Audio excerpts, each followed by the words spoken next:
ये भी आपसे पूछा गया है ना कि भाई Gandhi was called to India, Mahatma Gandhi को इंडिया क्यों बुलाया गया था? सर्वे करने के लिए। इसलिए नहीं कि वो इंडिया में काफी पॉपुलर थे, बल्कि इन्होंने जो अकाउंट्स जो वर्क कहाँ किया था, साउथ अफ्रीका में किया था। उस बेसिस पे उन्हें से वहां से यहाँ बुलाया जाता है, समझिएगा। उन्होंने साउथ अफ्रीका में बहुत सारा काम किया था, जैसे कि वहाँ पे टोलस्टॉय फॉर्म बनाया था 1910 में, ठीक है, 1910 में।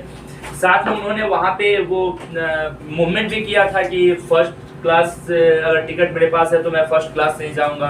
फिर वहाँ पे जनरली टर्बन पहनने के लिए भी उन्होंने क्या किया था, ये किया था कि मैं अगर जिस कम्युनिटी से हूँ, समझिएगा, मैं अपने पगड़ी को डाल के कहाँ जा सकता हूँ, कोर्ट वगैरह में जा सकते हो। इस सब चीज के लिए उन्होंने बहुत सारे रिवोल्ट वहाँ चलाया था, बहुत तरीके के वहाँ पे इंडिपेंडेंट मूवमेंट किए थे। इसलिए ये सब बेसिस पे उन्हें क्या किया जाता है, इंडिया बुलाया जाता है। जब इंडिया आते हैं तो गोपाल कृष्ण गोखले बोलते हैं कि एक्चुअली भारत जो है ना, ठीक है, यहाँ पे याद रखिएगा कि ये बिल्कुल डिफरेंट है, साउथ अफ्रीका जैसी कंट्री से बिल्कुल डिफरेंट है। अब यहाँ पे क्या है कि एक ही कल्चर और क्रीड के लोग आपको मिल जाएंगे, लेकिन इंडिया में एक ही कल्चर और क्रीड के लोग आपको नहीं मिलेंगे। हर एक जगह पे यहाँ पे क्या है कि लैंग्वेज बदलेगा, पीपल बदलेंगे, उनका कल्चर बदलेगा, सब कुछ बदलेगा। एक्चुअली हमारे यहाँ बोला जाता है कोस कोस पे भाषा बदले और घाट घाट पे पानी।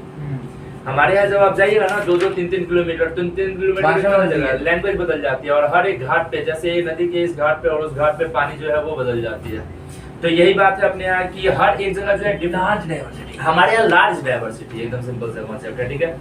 तो महात्मा गांधी को एडवाइस देते हैं कौन? गोपाल कृष्ण गोखले। तो आपसे पूछा जाएगा who was the political mentor of Mahatma Gandhi? Gopal Krishna Gokhale. ये पॉलिटिकल मेंटर है किसके? महात्मा गांधी के। फाइनली महात्मा गांधी ने ये डिसाइड किया कि अब हम क्या करेंगे, पहले अपना एक फार्म सेटअप करेंगे। सिंपल सा ना, कहीं भी अगर घूमना है तो पहले एक अस्थायी जगह तो मेरे पास होनी चाहिए। तो फाइनली याद रखिए कि इन्होंने अपना एक आश्रम बनाया था 1915 में। नाम क्या है? साबरमती आश्रम। 1915 में एक आश्रम बनाया था, साबरमती आश्रम। आपसे पूछा जाएगा कि किस नदी के किनारे? साबरमती नदी के किनारे, अहमदाबाद में है, समझिएगा, ठीक है। तो साबरमती आश्रम इन्होंने बनाया, और ये वही जगह है जहाँ से गांधी ने रिवोल्ट शुरू किया, दांडी मार्च, जहाँ से दांडी मार्च सर वहाँ पे तो उनका सब कुछ बनाया हुआ है ना आश्रम में। हाँ, म्यूजियम है वो अब तो म्यूजियम है ना, पहले वो सिर्फ उसके लिए था, ठीक है। तो पहले वो सिर्फ क्या था, पहले अपने पास सिर्फ वो मतलब गांधी जी का अपना एक आश्रम था जहाँ से वो हर एक पॉलिटिकल एक्टिविटी को परफॉर्म करते थे। फाइनली महात्मा गांधी ने ये डिसाइड किया, ठीक है, जब एक साल यहाँ पे रहे 1915 से 1916, तो उसके बाद 1916 में होती है कांग्रेस की मीटिंग। कहाँ पे? लखनऊ में। उससे पहले जो है एक और हमारे कंट्री में सबसे मतलब एक इम्पोर्टेंट इंसिडेंट होता है, वो होता है 1916 में इनॉग्रेशन। किसका? BHU का। 1916 में होता है अपने पास BHU का इनॉग्रेशन, जो बनारस हिंदू यूनिवर्सिटी है। ये बनाया गया है मदन मोहन मालवीय जी के द्वारा, काफी बड़े अपने यहाँ पॉलिटिकल लीडर और काफी बड़े राजवाड़े के मालिक, ठीक है। तो मदन मोहन मालवीय जी के द्वारा बनवाया गया BHU, समझिएगा। तो बनारस हिंदू यूनिवर्सिटी, और इसकी स्थापना क्यों की गई थी? 2 मार्क्स में, ठीक है। Why BHU setup. तो एक बात हमेशा याद रखिएगा, ताकि हम अपने इंडियन के जो हमारे भारतीय छात्र हैं उनको राष्ट्र हित या फिर राष्ट्र धर्म के बारे में पढ़ा सके। मतलब समझिए कि उनको ना राष्ट्र भक्ति में एकदम सम्मिलित कर सके, ऐसा कॉन्सेप्ट था BHU के लिए कि हम एक ऐसा यूनिवर्सिटी सेटअप करें, ठीक है, जहाँ पे हम नेशनलिस्ट थॉट को क्या कर सकते हैं, बच्चे को डिलीवर कर सकते हैं। इससे पहले हमारे यहाँ जो भी थे सारे क्या थे, इंग्लिश मीडियम के स्कूल थे, इंग्लिश स्कूल थे, इंग्लिश कॉलेजेस थे, इंग्लिश यूनिवर्सिटीज थी। मतलब एक ऐसी यूनिवर्सिटी की जरूरत थी जहाँ पे हम राष्ट्र धर्म के बारे में लोगों को क्या कर सकते थे, बता सकते थे। इसके लिए मदन मोहन मालवीय जी ने इसे स्टार्ट किया। मदन मोहन मालवीय जी ने जब ये BHU इनॉग्रेट किया था, उस समय भारत के जितने बड़े बड़े राजवाड़ा थे, जितने बड़े बड़े लोग थे, उसे ऊपर से लोग जितने बड़े बड़े लोग थे, ठीक है, याद रखिए, सारे लोगों को क्या कर दिया गया था, बुलाया गया था, समझिएगा, ठीक है। जितने भी बड़े बड़े लोग थे ना, सबको यहाँ बुलाया गया था, राजा महाराजा सबको बुलाया गया था। एक्चुअली उस समय भी महात्मा गांधी को बुलाया गया था। और आपसे ये पूछा गया है कि महात्मा गांधी को BHU इनॉग्रेशन में क्यों बुलाया गया था, तो ये मत देखिए कि महात्मा गांधी ने इंडिया में आगे कुछ किया। अभी तक इन्होंने इंडिया में आगे कुछ नहीं किया है। अभी एक्चुअली इनको इसलिए बुलाया गया है क्योंकि इन्होंने बहुत सारा काम कहाँ किया है, साउथ अफ्रीका में किया था। इस बेसिस पे इन्हें यहाँ इन्वाइट किया जाता है। अब महात्मा गांधी को यहाँ बुलाया जाता है, तो अब ये क्या करते हैं, तो Gandhi had been invited on the account for his work in South Africa rather than his status within India. ठीक है, इनको यहाँ इसलिए बुलाया गया था क्योंकि इन्होंने बहुत सारा काम जो कहाँ किया था, साउथ अफ्रीका में किया था, इस बेसिस पे इन्हें यहाँ बुलाया जाता है इसमें। ठीक है, अब यहाँ पे आते हैं BHU में। ठीक है, अब आपसे पूछा जाएगा what the message was delivered by Mahatma Gandhi on the occasion of inauguration of BHU। जो BHU है बनारस हिंदू यूनिवर्सिटी, इसके इनॉग्रेशन पे, ठीक है, कौन सा जो है मैटर डिलीवर किया गया था इनके द्वारा। ठीक है, किनके द्वारा, गांधी जी के द्वारा जो है कौन, ठीक है सुनिए, महात्मा गांधी ने यहाँ कौन सा मैसेज डिलीवर किया था, which message was delivered by Mahatma Gandhi on the occasion of opening of या इनॉग्रेशन ऑफ BHU। तो आपको याद रखना है, on the opening of BHU Mahatma Gandhi said certainly a most gorgeous show, कि ये काफी बहुत बड़ा जो है gorgeous show है। ठीक है, but he was worried about the contrast between the richly noble man and millions of the poor. ठीक है, हु वर एब्सेंट। ठीक है, ये बोलते हैं सबसे ज्यादा यहाँ पे क्या है कि यहाँ पे ना सबसे ज्यादा ये चिंतित हो जाते हैं इस बात के लिए कि बहुत कम बंदे जो काफी अमीर है सिर्फ वो यहाँ पे प्रेजेंट है, और बहुत बड़ी पॉपुलेशन जो गरीब है भारत की, ठीक है, वो यहाँ पे प्रेजेंट थी नहीं। ठीक है, तो इसे देख के काफी चिंतित हो जाते हैं, और वहां पे ये मैसेज डिलीवर करते हैं कि जब तक आप, ठीक है, इन लोगों के ऊपर ट्रस्ट नहीं करोगे, जो करोड़ों अपने पास लोग हैं भारतीय, उनके ऊपर ट्रस्ट नहीं करोगे, जब तक आप उनको जो है इंडियंस के रूप में ट्रीट नहीं करोगे, जब तक वो आपके नेशनल स्ट्रगल में सम्मिलित नहीं होंगे, तब तक आपको आजादी नहीं मिलेगी। क्योंकि देखिएगा बाबू, ये जो रिच पीपल थे उनकी पॉपुलेशन क्या थी, काफी कम थी। समझिए, राजा महाराजा जो थे इनकी पॉपुलेशन क्या थी, बिल्कुल कम थी, लेकिन ये जो गरीब बंदे थे उनकी पॉपुलेशन काफी ज्यादा थी। ठीक है, तो यही महात्मा गांधी उसे बोलते हैं। ठीक है, Mahatma Gandhi told the privilege invitees there is no salvation for India unless you stripe yourself of this jewelry and hold it in the trust for your countrymen in India। बोलते हैं कि भारत में तब तक भारत को मुक्ति नहीं मिलेगी जब तक आप जो अपने गले के ऊपर ये ज्वेलरी वगैरह लगा रहे हो, ये निकाल के किसी नहीं देते हो, भारत के लोगों को नहीं देते हो। जो आपके कंट्री के लोग हैं, जब तक उनके ऊपर ट्रस्ट करके उनके हाथों में चीजें नहीं दोगे, तब तक आपको कभी भी सेलिब्रेशन या मुक्ति या आजादी नहीं मिलेगी। ठीक है, याद रखिए, there can be no spirit of self government about us. ठीक है, हमारे लिए किसी भी तरीके से सेल्फ गवर्नमेंट का कॉन्सेप्ट नहीं आ सकता है। Our celebration can only come through the farmers. ठीक है, neither the lovers not the doctors not the landlords. ठीक है, याद रखिए, गोइंग टू सिक्योर इट। बोले कि हमारे यहाँ जो आजादी है, हम जो आजादी चाहते हैं फ्रॉम ब्रिटिशर्स से, हमारे पास सिर्फ एक ही जगह से आ सकती है, वो है किसान। सिर्फ किसान ही, फार्मर्स ही है, क्योंकि हमारी लार्ज पॉपुलेशन क्या थी, फार्मर्स थी। अगर जब तक वो आपके रिवोल्ट में शामिल नहीं होंगे, तब तक आपके लिए किसी भी तरीके का सेलिब्रेशन या इंडिपेंडेंस आपको नहीं मिलने वाला है। अगर आपको इंडिपेंडेंस चाहिए तो पहले फार्मर्स का आपके साथ आना जरूरी है। सिर्फ ये जो एडवोकेट वगैरह है, या फिर थोड़े मोड़े जो राजा लोग हैं, या फिर जमींदार लोग हैं, सिर्फ इनके चिल्लाने से भारत को आजादी नहीं मिलेगी। अब एक बात बताइए बाबू, तो आपसे ये आ गया क्वेश्चन, ठीक है, कि what the message was delivered by Mahatma Gandhi in the inauguration of BHU। ठीक है, तो ये मैसेज उन्होंने डिलीवर किया था, ये इंपॉर्टेंट पॉइंट है। ठीक है, याद रखिए। ठीक है, 1916 में। अब हम आते हैं, ठीक है, गौर से सुनिएगा, what the idea was incorporated, ठीक है, in the speech of Mahatma Gandhi delivered on opening of BHU। ठीक है, कि जो महात्मा गांधी ने अपना मैसेज डिलीवर किया था ना, उसमें कौन कौन से आइडियाज उनके झलक रहे थे। ये जो बातें उन्होंने बताई ना, इन बातों से आपको कौन सा आइडिया उनका निकल के आपके सामने आ रहा है। ठीक है, तो गांधी जी स्पीच एट बनारस इन फरवरी 1916, ठीक है, was at one level merely a statement of fact, namely that Indian nationalism was an elite phenomenon। एक आइडिया तो 100% निकल के आ जाता है। महात्मा गांधी का जो स्पीच था ना 1916 में, इसमें से एक आइडिया तो 100% निकल के आ जाता है कि महात्मा गांधी ये बात क्लियर कर देते हैं कि ये जो भारत की आजादी का जो सपना देखा जाता है, ये सिर्फ किसके द्वारा देखा जा रहा है, भारत के अमीर लोगों के द्वारा। 100%, क्योंकि अगर भारत के अमीर लोगों के द्वारा ही सपना ये नहीं देखा गया होता, तो आज यहाँ पे कुछ ही गिने चुने अमीर लोग BHU जैसे यूनिवर्सिटी के इनॉग्रेशन में नहीं बैठे होते, बल्कि करोड़ों जनता यहाँ पे होती है ना।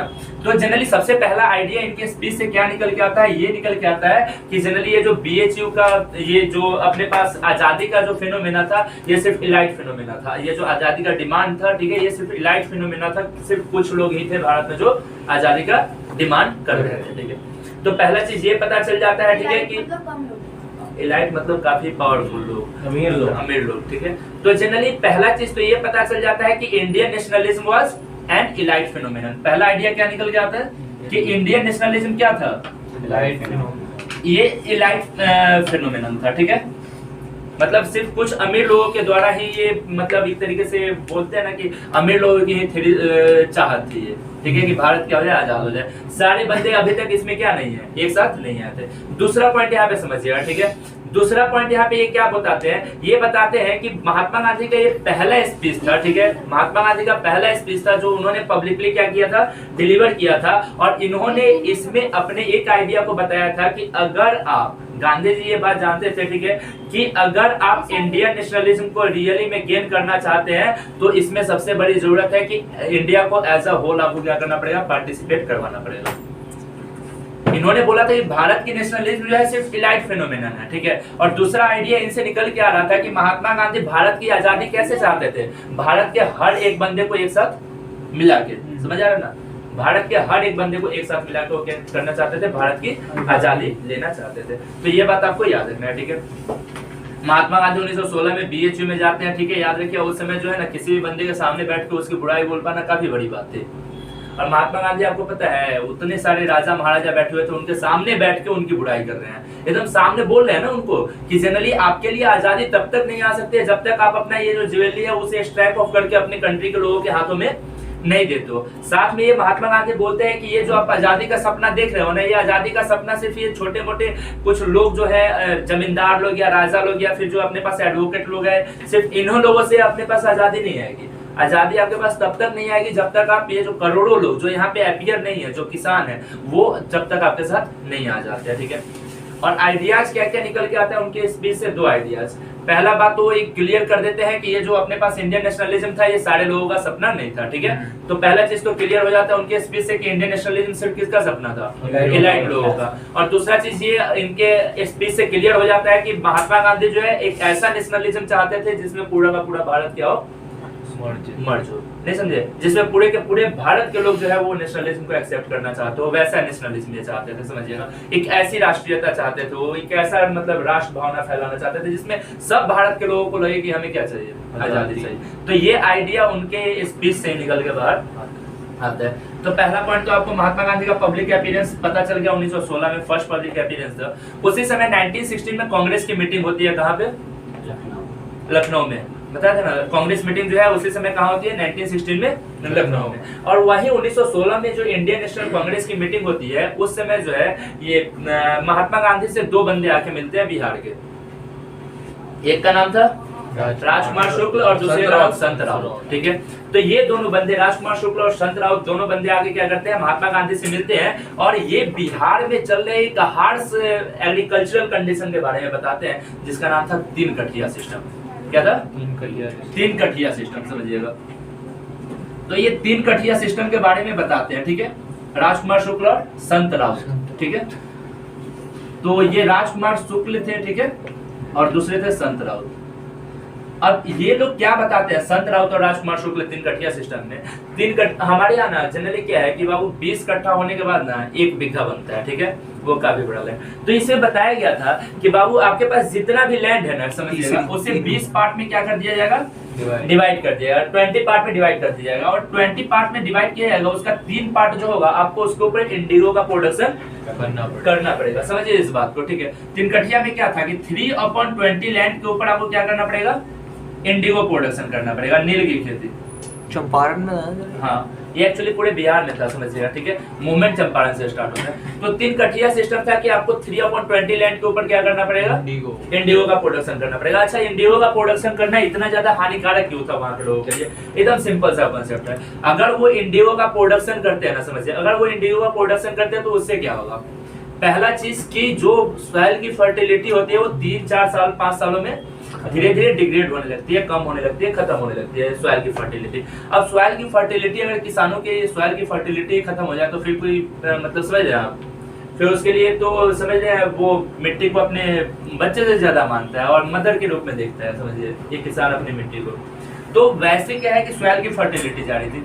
ऊपर से क्या था कि हर एक किसान को यहाँ पे 2-3 चीज बड़ा मतलब गलत कानून था, एग्रीकल्चरल लॉ था एक तरीके से। पहला 3 कठिया सिस्टम, इसमें क्या है कि ब्रिटिशर्स जो है ना, ठीक है, जो अपने पास ईस्ट इंडिया कंपनी के बंदे थे, वो ब्रिटिश मर्चेंट को ना लैंड अलॉट कर देते थे, और उसके बाद वो ब्रिटिश मर्चेंट जबरदस्ती जो है इंडियन फार्मर से क्या करता था, इंडिगो करवाता था। साथ में क्या है कि इनका ना ये सिक्योर लैंड भी सिक्योर नहीं होता था। जो हमारे एग्रीकल्चर फार्मर्स थे ना, उनका लैंड सिक्योर नहीं होता था। अगर मान लीजिए अभी लैंड मेरे पास है ना, और ब्रिटिशर्स अगर चाहेंगे तो हमारा लैंड किसी और को ले जाके क्या कर देंगे, दे देंगे। तो ये दोनों चीज गलत थी ना बाबू। अब एक बात बताइए, किसी भी लैंड के ऊपर हम प्रोडक्शन कर रहे हैं, प्रोडक्शन बढ़ाने के लिए मान लीजिए हम वहाँ फर्टिलाइजर, इरिगेशन फैसिलिटी सब कर दिए, समझिए। अब वहाँ पे धीरे धीरे एग्रीकल्चर प्रोडक्शन अच्छा होने लगा। अब कोई ये जो ब्रिटिशर्स है उसे उठा के किसी दूसरे बंदे को दे देंगे, तो ये दिक्कत होगी कि नहीं होगी हमारे लिए। तो महात्मा गांधी को बताया गया। अब महात्मा गांधी को बोला गया संत राउत के द्वारा कि आप आइए कहाँ, बिहार के चंपारण में, और यहाँ आके ना जनरली किसानों की समस्या को क्या कीजिए, सॉल्व कीजिए। अब एक्चुअली क्या है कि महात्मा गांधी उस समय वर्ल्ड में काफी बड़े फिगर के रूप में थे, पूरे वर्ल्ड में काफी ये जो अपना काम किए थे साउथ अफ्रीका में, उसके कारण काफी बड़े फिगर के रूप में उभर गए थे। महात्मा गांधी एक्सेप्ट कर लेते हैं, ठीक है, इस चीज को कि हम जाएंगे कहाँ पे, चंपारण। और फाइनली वो चंपारण जाते हैं 1917 में, और एक रिवोल्ट स्टार्ट करते हैं जिसका नाम था चंपारण सत्याग्रह, ठीक है याद है। तो चंपारण मूवमेंट या चंपारण सत्याग्रह कब स्टार्ट होता है, 1917 में, समझिएगा 1917 में चंपारण सत्याग्रह होता है, ठीक है। अच्छा, यहाँ जाके ऐसा नहीं है कि महात्मा गांधी गए और सीधे गोला बंदूक उठा के और फिर ये कर दिया, नहीं, वहां जाके बोलते हैं। पहले वहां का जो कलेक्टर था, उस कलेक्टर को जाकर बताते हैं कि आप जो कर रहे हो क्या है, गलत है, समझिए, ठीक है। आप यहाँ के पीजेंट्स लोगों को सिक्योर करो, उनको ये चीज का इंडिपेंडेंस दो कि वो जो है अपना किसी भी मर्जी से क्या कर सकते हैं। 10 अप्रैल को जाते हैं ना सर, कौन, हाँ 10 अप्रैल को पहुंचते हैं, मोतिहारी एक डिस्ट्रिक्ट है हमारे, ठीक है। तो यहाँ देखिए, अब महात्मा गांधी वहां जाते हैं, ठीक है, और 2 डिमांड ब्रिटिशर्स के सामने रखते हैं। तो आपसे पूछा जाएगा कि what the demand was pleaded by, क्या बोलते हैं, प्लियार्ड ही बोलते हैं ना, एक्सेस मांगना या फिर डिमांड करना, ठीक है, भाई महात्मा गांधी, ठीक है, during the Champaran revolt. Champaran revolt के समय महात्मा गांधी ने कौन कौन सा 2 डिमांड मतलब मांगा था ब्रिटिशर से। सबसे पहला पॉइंट आप बताइएगा कि पीजेंट सिक्योरिटी ऑफ टेन्योर, कि पीजेंट जो है वो सिक्योरिटी ऑफ टेन्योर मिले पीजेंट को, कि हाँ इतने साल के लिए ये लैंड पीजेंट के पास है, और पीजेंट जो है इतने साल तक क्या कर सकता है, उसके ऊपर प्रोडक्शन कर सकता है। अगर मान लीजिए बाबू कोई भी लैंड हमारे पास अगर 10 साल तक है, तो क्या 10 साल तक हम उसके ऊपर जम के मेहनत करेंगे ना, क्योंकि मुझे इस बात की सिक्योरिटी मिल रही है कि 10 साल तक हम क्या कर सकते हैं, इसके ऊपर प्रोडक्शन करेंगे और पूरा का पूरा बेनिफिट हमें मिलेगा, समझिए इस बात को। तो पहला चीज क्या था डिमांड चंपारण रिवोल्ट में, सिक्योरिटी ऑफ टेन्योर, कि जो लैंड है मेरे पास उसको सिक्योरिटी मिले, ठीक है। और दूसरा डिमांड क्या था कि यहाँ पे था freedom of cultivate the crop. दूसरा डिमांड क्या था, फ्रीडम ऑफ कल्टीवेट। तो 2 डिमांड यहाँ देखिए चंपारण रिवोल्ट में। सबसे पहला अपने पास सिक्योरिटी ऑफ टेन्योर, ठीक है, कि कितने साल तक मेरे पास मेरा लैंड रहेगा ये बताना है आपको, ठीक है। और दूसरा हमारे पास वो freedom of cultivate a crop, ठीक है, कि हम their choice, of their choice, अपने मन से किसान जो है जो फसल चाहता है वो लगा सकता है। जबरदस्ती आप उनके ऊपर ये बाउंडेशन नहीं बना सकते हो, ठीक है, कि आप क्या कीजिए कि आप यहाँ पे इंडिगो ही कीजिए, ठीक है। फाइनली महात्मा गांधी ने बड़े अच्छे से इस रिवोल्ट को लीड किया, ठीक है, और अराउंड 4-5 महीने तक ये रिवोल्ट चला, और उसके बाद महात्मा गांधी सक्सेस भी हो गया, समझिएगा, ठीक है। और सक्सेस होने के बाद जो है ब्रिटिशर्स ने उनका ये डिमांड क्या कर लिया, एक्सेप्ट भी कर लिया। जैसे डिमांड एक्सेप्ट किया, बस उसके बाद क्या था, महात्मा गांधी पूरे भारत में एक हीरोइक फिगर के रूप में उभर गए, एकदम हीरो के रूप में पूरे भारत में उभरे कि नहीं उभरे, बताइए, ठीक है। ब्रिटिशर से 2 डिमांड माने और दोनों 2 डिमांड मांगे और दोनों डिमांड पूरा हो गया, और बिना ब्रिटिशर से एक आध लाठी डंडा बरसाया जो है उनका डिमांड मान लिया। मतलब क्या था कि वो एक हीरोइक फिगर के रूप में उभर गए। अब उसके बाद महात्मा गांधी को बुलाया जाएगा 1918 में, कहाँ पे, अहमदाबाद में। तो महात्मा गांधी ने 1917 से अपना ये पॉलिटिकल कैरियर स्टार्ट किया, ठीक है, इंडिया में 1917 से, चंपारण रिवोल्ट से। 1917 में ये हो गया। उसके बाद 1918 में उन्होंने गुजरात में 2 मेजर रिवोल्ट किए थे, ठीक है। एक का नाम था अपने पास क्या चीज, अहमदाबाद रिवोल्ट, ठीक है। अहमदाबाद रिवोल्ट में क्या था कि जनरली अहमदाबाद में जो अहमदाबाद कॉटन मिल था, ठीक है, वहाँ के वर्कर जो है ना उस समय जो है वो डिमांड कर रहे थे 1990s का फेज, ठीक है। उस समय वहाँ पे ना वहाँ के वर्कर्स डिमांड कर रहे थे कि हम लोगों का थोड़ा सा जो सैलरी है ये सब क्या है बढ़ाया जाना चाहिए, समझिएगा। वो डिमांड कर रहे थे बेटर वर्किंग कंडीशन का, ठीक है। कि हमारे पास काम करने का जो जगह भी हो वो भी काफी अच्छा हो, थोड़ा तनख्वाह भी हम लोगों की बढ़ाई जाए, ये सब चीजें मिलनी चाहिए हमें, ठीक है, ऐसा डिमांड कर रहे थे। और मील ऑर्डर जो है ये करने के लिए तैयार नहीं था। इन्फ्लुएंजा केस उस समय काफी हायर लेवल पे था, 1918-1919 का फेज, ठीक है। तो उसके कारण, और साथ में याद रखिएगा कि फैक्ट्री का काम भी अच्छा नहीं चल रहा था, मिल वर्कर भी देने के लिए तैयार नहीं था, और इधर से ये लोग जो है वर्कर लोग, ठीक है, वो इधर मिल का ऑनर देने के लिए तैयार नहीं था, और इधर जो वर्कर थे वो डिमांड कर रहे थे कि हम अपने डिमांड को फुलफिल करके ही मानेंगे, ठीक है। फाइनली ये महात्मा गांधी को बुलाते हैं, ठीक है, बोलते हैं कि आप देखिए कि हमारे पास बेटर वर्किंग कंडीशन भी नहीं है, और ऊपर से पेमेंट भी क्या है, कम, काफी कम है, तो इसलिए हम लोग क्या है कि लंबे समय से रिवोल्ट कर रहे हैं, ठीक है। तो फिर महात्मा गांधी जाते हैं, और जैसे महात्मा गांधी जाते हैं तो मिल वर्कर को लग जाता है कि तिल का तार और राई का पहाड़ बन जाएगा, है कि नहीं है। महात्मा गांधी जिस रिवोल्ट में शामिल हो जाएगा, क्योंकि ये लोग देख लिए थे अभी महात्मा गांधी को, कहाँ पे, चंपारण में। तो मिल वर्कर ने थोड़ा सा वो आनाकानी करके फिर इनकी डिमांड को क्या कर लिया, फुलफिल कर लिया। तो 1918 में दूसरा जो है इनका रिवोल्ट हुआ, ठीक है, कहाँ पे, अहमदाबाद मिल वर्कर के साथ, ठीक है। और फाइनली ये रिवोल्ट काफी छोटा चला और मिल वर्कर ने इनके डिमांड को एक्सेप्ट कर लिया, समझिएगा, ठीक है। अच्छा, ये वही जगह था बाबू जहाँ पे महात्मा गांधी ने क्या किया था, फास्ट डाला था, ठीक है। तीसरा चीज याद रखिए आप, खेरा। तीसरा कौन सा रिवोल्ट है इनका, खेरा। गुजरात में एक जगह है खेरा, ठीक है, लैंड रेवेन्यू के लिए। यहाँ पे क्या है कि पीजेंट जो खेरा में थे, ठीक है, वो कह रहे थे कि हमें कुछ टैक्सेस में रिमिशन मिलना चाहिए। ब्रिटिशर्स जो है वहाँ पे खेरा में ना, जनरली खेरा का जो है वहाँ पे हार्वेस्ट जो है वो फेल्योर हो गया था, समझिएगा, वहाँ पे फसल क्या हो गई थी, बर्बाद हो गई थी, और ब्रिटिशर्स जो है वो टैक्स लेना चाह रहे थे। तो महात्मा गांधी ये जो अपने पास खेरा के पीजेंट्स है वो बोलते थे कि टैक्सेशन में हमें थोड़ा सा क्या करो, छूट दो, समझिएगा, और ब्रिटिशर्स छूट देने के लिए तैयार नहीं थे। तो ऐसे समय में महात्मा गांधी को बुलाया गया, और फाइनली महात्मा गांधी खेड़ा पहुंचते हैं, ठीक है, और उसके बाद इन लोगों के साथ खड़े हो जाते हैं, पीजेंट के साथ खड़े हो जाते हैं, और यहाँ भी ब्रिटिशर्स ने क्या किया, उनका डिमांड मान लिया, और खेड़ा रिवोल्ट भी सक्सेस हो गया, समझिएगा। तो महात्मा गांधी का 3 रिवोल्ट, तीनों एक के बाद एक क्या होता जा रहा है, सक्सेस। महात्मा गांधी हीरो बनेंगे। हाँ, 1918। तो आपको याद रखना है, पहला रिवोल्ट उनका पहला पब्लिक फिगर 1916, ठीक है, पहला पब्लिक फिगर 1916 BH इनॉग्रेशन, पहला रिवोल्ट 1917 चंपारण, दूसरा याद रखना है आपको 1918 Ahmedabad worker mill worker revolt, तीसरा आपको याद रखना है 1918 खेरा, ठीक है, खेरा में पीजेंट रिवोल्ट था, आपको ये दोनों पॉइंट याद रखने हैं। आप देखिएगा जनरली अब क्या है, थोड़ा सा आगे आते हैं। ब्रिटिशर्स जो है ना इस समय तक महात्मा गांधी का हर एक बात का है एक्सेप्ट करते हैं, मैटर समझने लायक है, समझिएगा। महात्मा गांधी ने ब्रिटिशर्स से 2 डिमांड किया बाबू, और दोनों डिमांड ब्रिटिशर्स ने क्या कर लिया, मान लिया। रीजन कुछ न कुछ तो होगा, सबसे बड़ा रीजन हम आपको देते हैं बाबू, वो था अपने पास द फर्स्ट वर्ल्ड वॉर,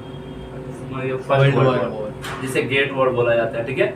सबसे पहला चीज था फर्स्ट वर्ल्ड वॉर 1914 से 18 तक। अब देखिए फर्स्ट वर्ल्ड वॉर में क्या था बाबू, फर्स्ट वर्ल्ड वॉर में सारे के सारे जो है वो यहाँ पे ये जो अपने बाल्टिक स्टेट है, ये बाल्टिक वाला रीजन, ठीक है, इस स्टेट के लिए सारे यहाँ पे कंट्रोल जमाने के लिए, बाल्टिक स्टेट पे कंट्रोल जमाने के लिए आपस में लड़ रहे थे। और वहाँ पे साथ में कौन लड़ रहा था, ब्रिटेन भी वहाँ पे क्या था, इंडल्स था, समझिएगा। फर्स्ट वर्ल्ड वॉर 1914 से 1918 तक चलती है, तब वहाँ पे वो भी इंडल्स था, ब्रिटेन भी इंडल्स था। अब बताइए ब्रिटेन का पूरा ध्यान कहाँ था, वर्ल्ड वॉर पे 1914 से 1918 तक, ठीक है। अब उसे लगा ब्रिटिशर्स को कि अगर हम लोग अपना ध्यान कहाँ लगा देंगे, इधर लगा देंगे तो उधर वर्ल्ड वॉर में हम लोगों को नुकसान होगा, समझिएगा, ठीक है। तो 1914 से 1918 तक जो अपने पास वर्ल्ड वॉर चल रहा था ना, समझिएगा, इस फर्स्ट वर्ल्ड वॉर बोलते थे,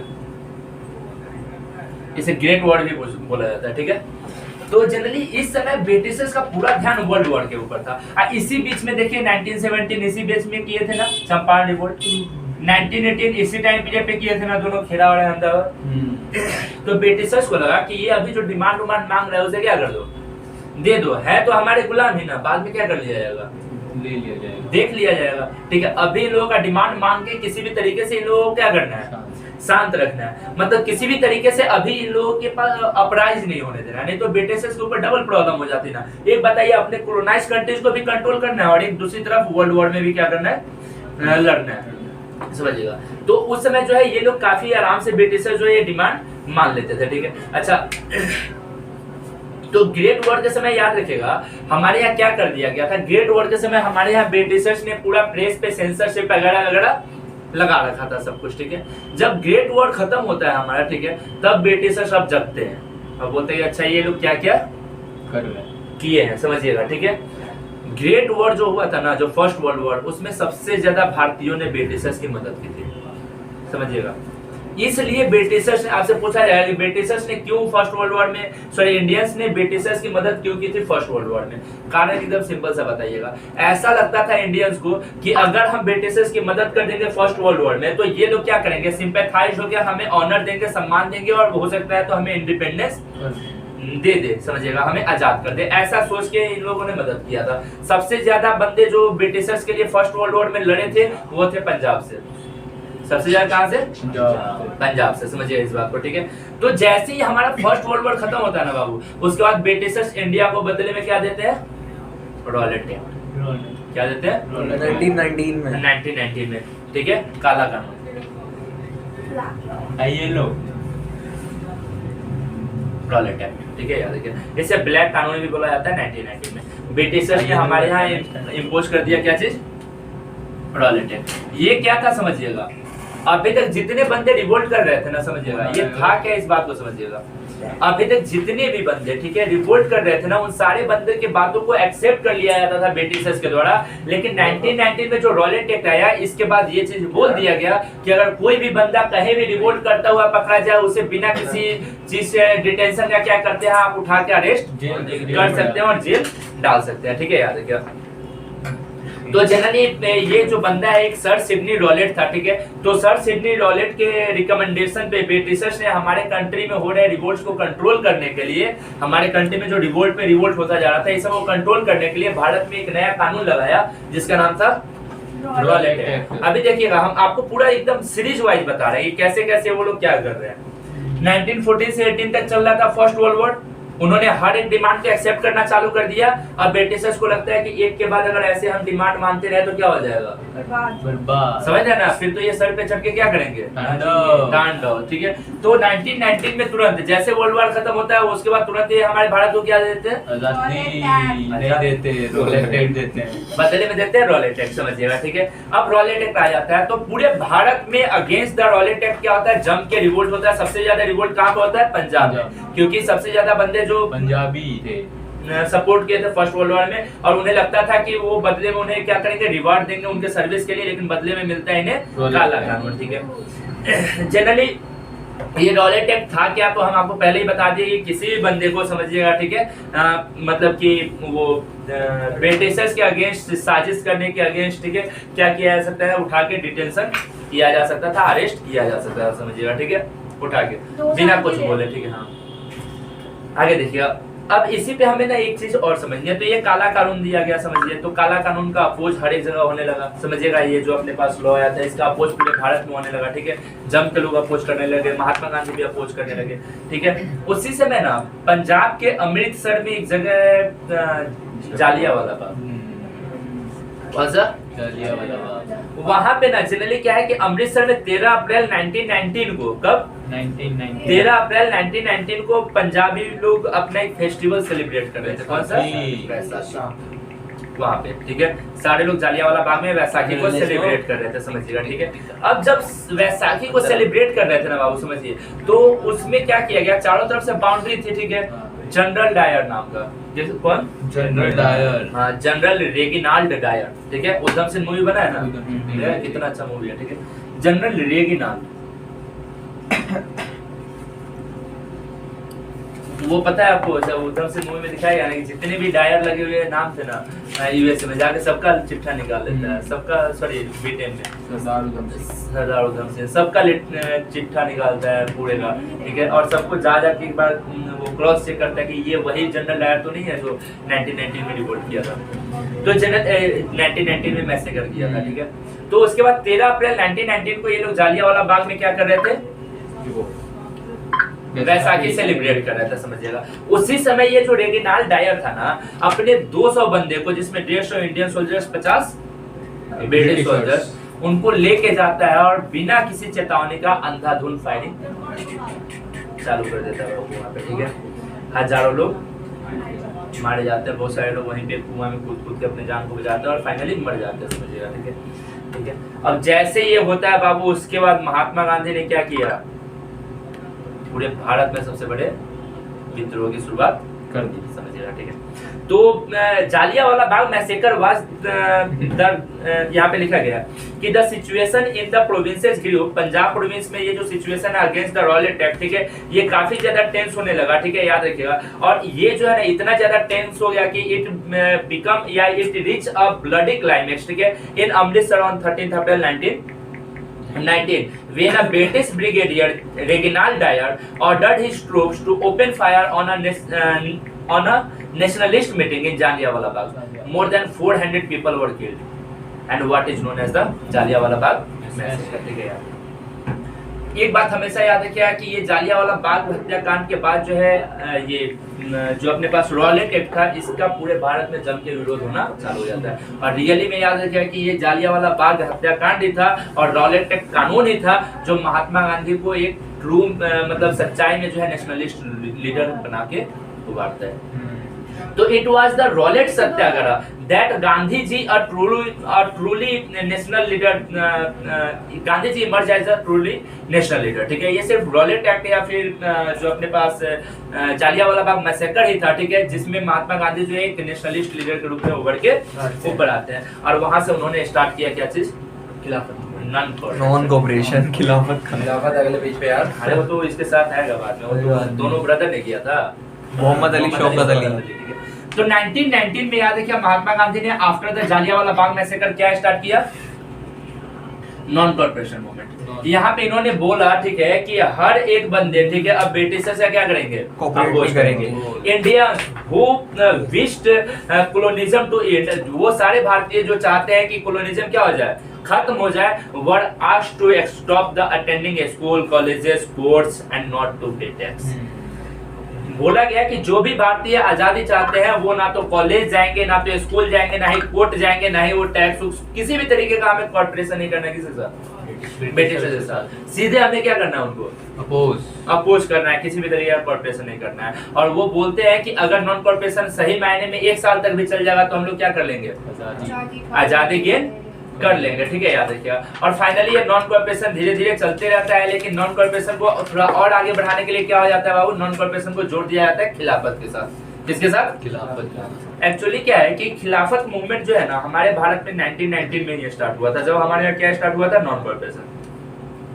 नॉन कॉर्पोरेशन और खिलाफत दोनों एक साथ स्टार्ट हुआ था, ठीक है। और ये जो खिलाफत मूवमेंट था भारत में 2 मुसलमानों के द्वारा स्टार्ट किया गया था, जो 2 मुस्लिम ब्रदर, ठीक है, एक का नाम था अपने पास मोहम्मद अली और दूसरे का नाम था शौकत अली, ठीक है। मोहम्मद अली और शौकत अली ने स्टार्ट किया था। कारण क्या था भारत में खिलाफत स्टार्ट होने का, सबसे पहला कारण, ठीक है, कि ये जो अपने पास टर्की रीजन दिखाई दे रहा है ना बाबू, ये वाला देखिए यहाँ पे टर्की है ना, हाँ टर्की, तुर्की जिसे बोलते हैं हिंदी में, टर्की और तुर्की, ठीक है, सीरिया के ऊपर है, ठीक है, ईरान बगल में, इराक बगल में सीरिया, उसके ऊपर टर्की तुर्की या टर्की, ठीक है।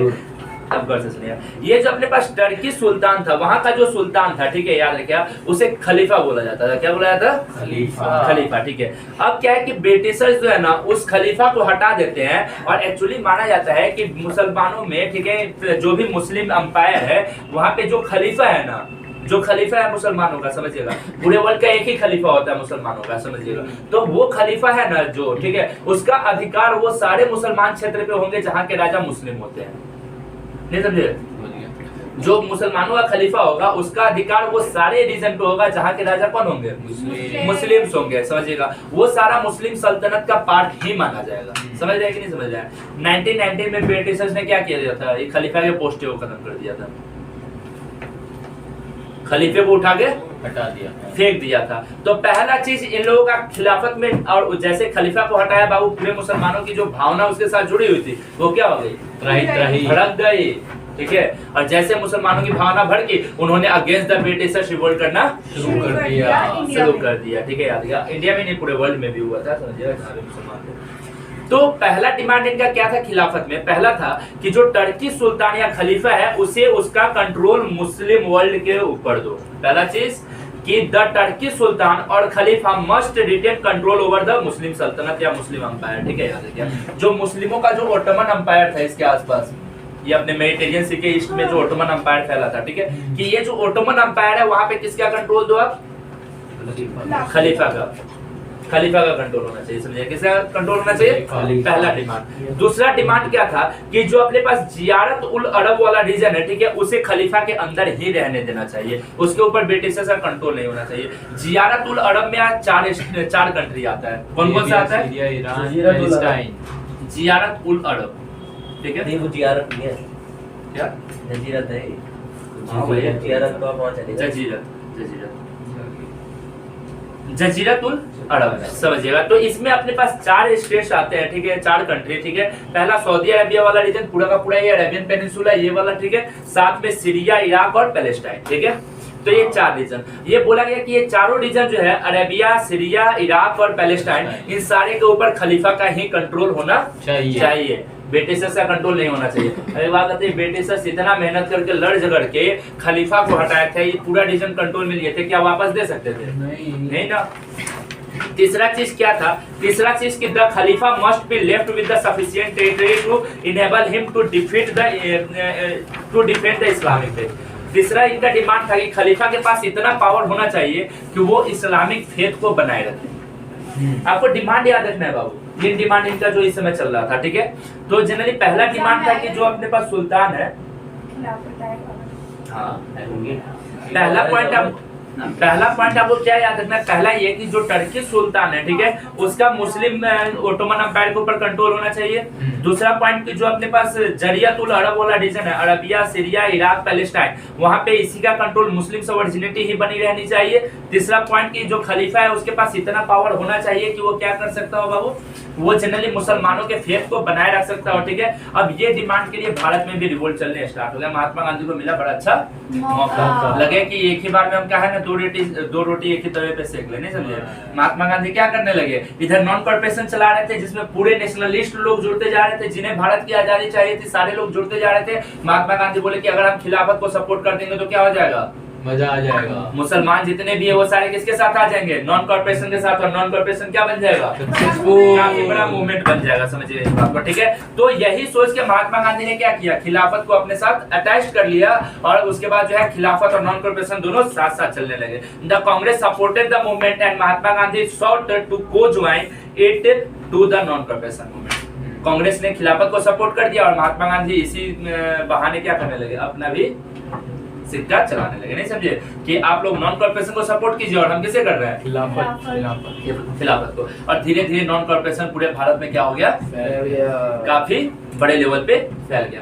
तो यही बताया गया कि नॉन कॉर्पोरेशन कैसे पूरे भारत में फैला। सबसे पहला गांधी जी विश्वास करते थे कि अगर नॉन कॉर्पोरेशन खिलाफत के साथ ज्वाइन हो जाएगा, ठीक है, याद रखिएगा, तो दो भारत की सबसे बड़ी कम्युनिटी हिंदू और मुस्लिम, ठीक है, दोनों एक साथ आ जाएगी और कॉलोनियल रूल के अगेंस्ट लड़ेगी, ठीक है। तो आपसे क्वेश्चन आएगा, ठीक है, what method were adopted by Mahatma Gandhi, ठीक है, to oppose the British rule, ठीक है, ड्यूरिंग नॉन कॉर्पोरेशन मूवमेंट, ठीक है, कि नॉन कॉर्पोरेशन मूवमेंट के समय महात्मा गांधी ने कौन सा स्ट्रेटजी अपनाया था ब्रिटिश के जो कॉलोनियल रूल थे इसको अपोज करने के लिए। सबसे पहला पॉइंट क्या महात्मा गांधी ने कौन सा ये अपनाया, सबसे पहला चीज ये कि महात्मा गांधी ने ये एक्सेप्ट किया कि अगर खिलाफत हमारे साथ जुड़ जाए बाबू तो भारत की दो सबसे बड़ी कम्युनिटी हिंदू और मुस्लिम दोनों एक साथ आ जाएगी और उसके बाद जो है ये आसानी से ब्रिटिश कॉलोनियल रूल को चैलेंज कर सकते हैं। तो पहला स्ट्रेटजी अपनाया गया। Gandhi ji hope that by coupling nationalist movement non corporation with the Khilafat India's two major religious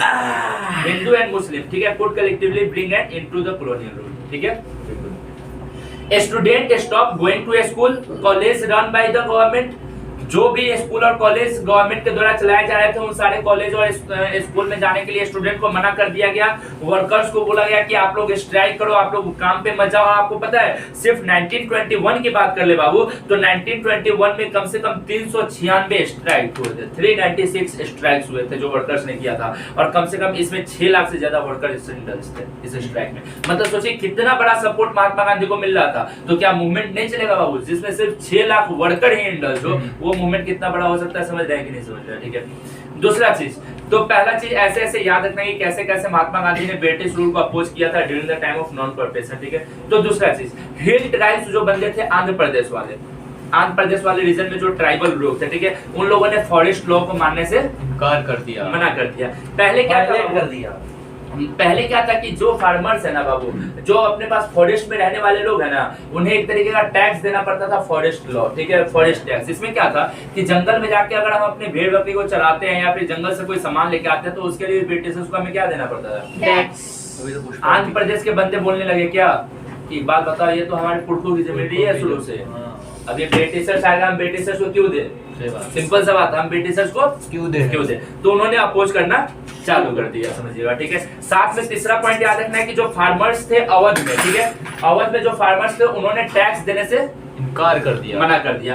the farmers in Awadh oppose the tax या did not pay the tax, ठीक है। अच्छा, उसके बाद याद रखिए जो कुमाऊं रीजन है हिमाचल वाला, ठीक है, वहां पे भी पीजेंट्स ने क्या कर दिया बाबू, वो लोग अपने पास ना वो लोड्स को कैरी करने का काम करते हैं, कुमाऊं रीजन वाले बंदे जो पहाड़ के ऊपर एक जगह से दूसरी जगह सामान ढोने का काम करते थे, तो peasants in Kumaon region refuse to carry loads for colonial officer. ये जो कॉलोनियल ऑफिसर लोग थे, ठीक है, उन लोगों के लिए सामान ढोने से भी उन लोगों ने मना कर दिया। क्या एक तरीके का ये नॉन कॉर्पोरेशन नहीं है बाबू? ब्रिटिशर्स के लिए कोई काम नहीं करना, अगर ना करेंगे तो ऑटोमेटिक उन्हें क्या करना पड़ेगा? भागना पड़ेगा, ठीक है, याद रखिएगा। तो नॉन कॉर्पोरेशन के बारे में महात्मा गांधी, नॉन कॉर्पोरेशन और महात्मा गांधी के बारे में एक अमेरिकन बायोग्राफर है, ठीक है, लुइस फिशर। क्या नाम है? लुइस फिशर, ठीक है, याद रखिएगा। तो लुइस फिशर ने लिखा है एक पॉइंट, ठीक है, क्या लिखा है कि it became the name of an epoch in the life of India and of Gandhi, ठीक है, कि ये महात्मा गांधी और भारत के इतिहास में एक बहुत बड़ा महाकाव्य, क्या था? महाकाव्य, क्योंकि रियली में भारत में पहला ऐसा मूवमेंट था जिसमें पूरे भारत के लोग क्या हो गए? एक साथ जुड़ गए। लेकिन पता है आपको क्या हुआ?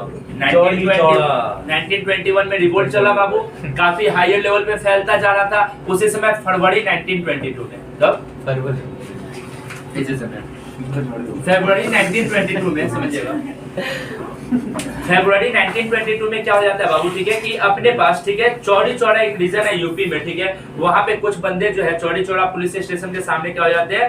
जमा हो जाते हैं, ठीक है, और जमा होकर क्या करते हैं? आग लगा देते हैं, आग के हवाले कर देते हैं पूरे पुलिस स्टेशन को, ठीक है। 22 से ज्यादा बंदे मारे जाते हैं, और जैसे बंदे मरते हैं बाबू, उसके बाद अब लगता है कि ये जो है क्या हो गया, अब ये मूवमेंट जो है वायलेंस आ गया, non cooperation movement called off. अब यहाँ पे जैसे ही बताइए ना, मूवमेंट में क्या आ गया? वायलेंस आ गया ना बाबू। एक बार मूवमेंट में वायलेंस आ गया, ब्रिटिशर्स को थुड़ाई करने का मौका मिलेगा कि नहीं? अब ब्रिटिशर्स सुताई करना चालू कर देगा ना बाबू। अभी तक सुताई क्यों नहीं कर रहा था? क्योंकि वायलेंस नहीं हो रहा था। अब ब्रिटिशर्स थुड़ेंगे भी और इंटरनेशनल मीडिया भी कुछ नहीं बोलेगी, समझिएगा, क्यों? क्योंकि अब यहाँ पे आप हिंसा कर रहे हैं, समझिए, ठीक है। तो जैसे ही महात्मा गांधी को लगा कि अब इसमें वायलेंस आ गया, महात्मा गांधी ने तुरंत बोल दिया कि हम नॉन कॉर्पोरेशन क्या कर रहे हैं? बंद कर रहे हैं और जेल चलते हैं, बंद कर रहे हैं, चलते थोड़ी ना। ब्रिटिशर्स ने फिर क्या किया? महात्मा गांधी को अरेस्ट किया, समझिएगा, और फिर महात्मा गांधी अरेस्ट हुए और जेल गए। याद रखिए, महात्मा गांधी अरेस्ट कब हुए? मार्च 1922 में। फरवरी 1922 में क्या होता है? अपने पास ये चौड़ी चौड़ा इंसिडेंट होता है, ठीक है, और उसके बाद मार्च 1922 में क्या होता है? महात्मा गांधी को अरेस्ट किया जाता है, और अरेस्ट करके इनको सजा सुनाने वाला एक जज था, उसका नाम था C.N. ब्रूमफील्ड। याद रखिए, जज का नाम क्या था? C.N. ब्रूमफील्ड। C.N. ब्रूमफील्ड पढ़ेंगे कि उसने क्या बोला था। आपको ये बात याद है क्या? C.N. ब्रूमफील्ड ने क्या बोला था? C.N. ब्रूमफील्ड ने बोला था, ठीक है, कि अभी जो महात्मा गांधी ने जो किया है, ठीक है, मैं इसके लिए इन्हें सजा तो दूंगा, ठीक है, प्रोविजन जो लिखा गया है उसके लिए मैं इन्हें सजा दूंगा, क्योंकि इन्होंने लॉ को क्या किया है? वायोलेट किया है, समझिएगा। लेकिन मुझे खुशी, नो डाउट, इसमें 1% भी दो राय नहीं है कि महात्मा गांधी जो है भारत के बहुत बड़े लीडर हैं, बहुत बड़े ग्रेट पैट्रियोट है, बहुत बड़े लीडर है, ठीक है, याद रखिए। और पूरा जिंदगी जो है ये अपने सैनिटरी लाइफ में इन्होंने गुजारा है, संत वाली जिंदगी गुजारी है, ठीक है, और इनका जो पहचान भी है वो काफी अच्छी है, मतलब समझ रहे, एक अच्छे पहचान के रूप में सोसाइटी में जाने चाहते हैं। लेकिन फिर भी इन्होंने जो किया उसके लिए इन्हें सजा मैं दूंगा, और 6 साल के लिए उनको सजा सुनाता है, और बोलता भी है लास्ट में कि अगर गवर्नमेंट, समझिएगा, अगर गवर्नमेंट, ठीक है, यहाँ पे लिखा है, if the course of the event in India should, if the course of the event in India should make it possible for the government to reduce the period and release you, no one will be more happier than me. ये बोलते हैं कि अगर, याद रखिएगा, जो आपने काम किया है इसके लिए मैं आपको 6 साल का सजा सुना रहा हूँ, ठीक है, लेकिन अगर मेरी सरकार जो है आपको सजा कम करके रिलीज कर देती है तो मुझसे ज्यादा खुशी और किसी को नहीं होगी। ऐसा किसने बोला था? C.N. ब्रूमफील्ड जज ने बोला था, समझिएगा। अब उसके बाद महात्मा गांधी क्या हो गया? और बड़े लीडर बन जाते हैं। जेल से निकलने के बाद। नहीं, और बड़े लीडर बन रहे हैं ना बाबू। जो जज सजा सुना रहा है वो भी इनके बारे में बोल रहा है कि अगर आपको गवर्नमेंट पहले रिलीज कर दे तो हमसे ज्यादा खुश और कोई नहीं होगा। तो जनरली ये चले जाते हैं 1922 में जेल में। कब चले जाते हैं? 1922। लेकिन आपको पता है 2 साल में इनको छोड़ दिया जाता है। सर जब कह रहे 6 साल की थी सजा। सजा इनको दिया गया था 6 साल का, लेकिन इनको रिलीज कब कर दिया जाता है? 2 साल के अंदर जेल ही। जेल में 24 घंटे को 2 दिन गिना जाता है जेल में। आप ही नहीं बताया था शायद, नहीं आपने किसने बताया था? अब ये चीजें तुम अभी बोलो एक बार जाके पता जनरल भी होना चाहिए। एक बार जाओ फिर पता चले। चलने तो एक बात याद रखिए, ठीक है। तो महात्मा गांधी जो है उसके बाद 1924 में क्या होते हैं? रिलीज होते हैं। अच्छा याद रखिए 2 साल में इन्होंने क्या किया? 2 साल में इन्होंने ना एक चीज डिसाइड किया, जेल का जो 2 साल का टाइम पीरियड था 1924 से 1922-24, इन 2 साल में उन्होंने देखा कि एक्चुअली हम ऐसा क्या कर सकते हैं कि भारत के सारे लोग एक साथ आ जाए, ठीक है। एक्चुअली उन्होंने नॉन कॉर्पोरेशन स्टार्ट किया था, भारत के सारे लोग एक साथ खड़े थे, समझिएगा। फिर भी महात्मा गांधी ने देखा ना कि उसमें क्या था कि जात पात अमीर गरीब सब था क्लियर, सारे एक साथ खड़े हैं भारत की आजादी के लिए, लेकिन आपको उनके बीच में डिवीजन बिल्कुल क्लियरली दिख जाता था।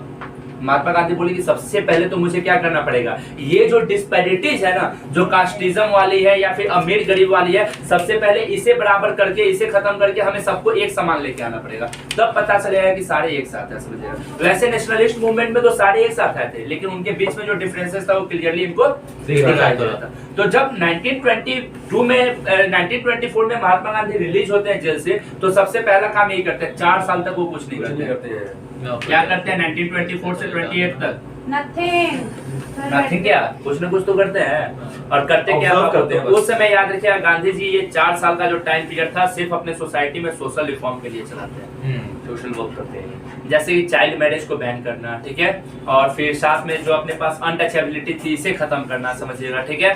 साथ में अपने पास ये अमीर गरीब वाला जो था ये सब खत्म करना, समझिएगा। जो अपने पास भूमिहीन लोग हैं, जो अपने पास लैंडलेस पीपल है, ठीक है, उनको जमीन दान में दिलवाना, ये सब काम करते हैं। मतलब सोशल वेलफेयर का काम करते हैं। कब? 1924 से 1928 तक, ठीक है, मतलब 1924 से 28 तक, ताकि हमारे सोसाइटी में क्या आ सके?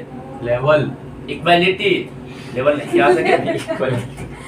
लेवल एक समानता आ सके 1924 से 28 तक। अच्छा, समानता मतलब समानता एक सारे एक समान दिखाई दे। फिर 1930 में सिविल डिसोबीडियंस। नहीं, अभी उसके बाद क्या हुआ कि 1924 में ये हो गया, ठीक है, और अब 1928 में फिर से ये क्या करेंगे? रिवोल्ट अपनाएगा। 4 साल तक ये कुछ नहीं करेंगे, ठीक है, 1922 से 1924 से 28 तक। अब आएगा 1932 नहीं 30 है ना? 30 मेरा बड्डी।